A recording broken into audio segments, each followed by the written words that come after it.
Hey everyone, and welcome to another tutorial by Dave Chamberlin and recordla.com. Today I'm going to show you how to use two mics in front of your amp, one close and one about 4 feet in front of it. As you can see by the picture, I have a 57 right on the cone of this Fender Blues DeVille amp, and then I have a 414 about 4 feet in front. When they're played together, they have a little bit of an out-of-phase sound.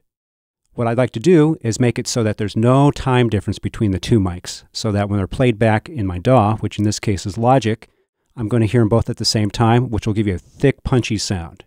This is how you do it. First, what I need to do is find out the exact time delay between the two microphones.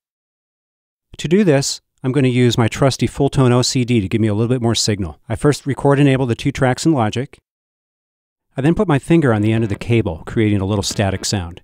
As you can see here, I'm going to do 3 times just to be sure.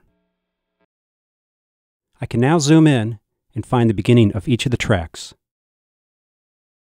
I click in the beginning of the first one and separate it. I then do the same thing to the bottom track. You can see how each starts at a different time. While clicking on the bottom part, I can see here in the waveform editor exactly what the samples are, how long it is. I enter that into a calculator. I then do the same thing to the top.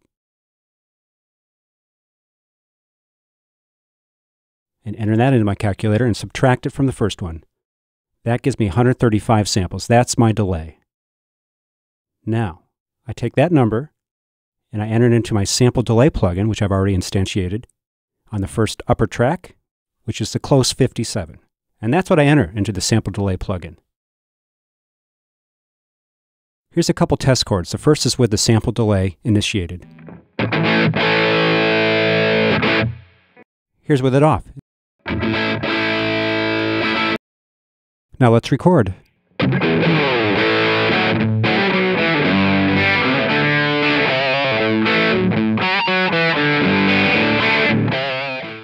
Now that I'm done recording, I can blend the two mics to taste.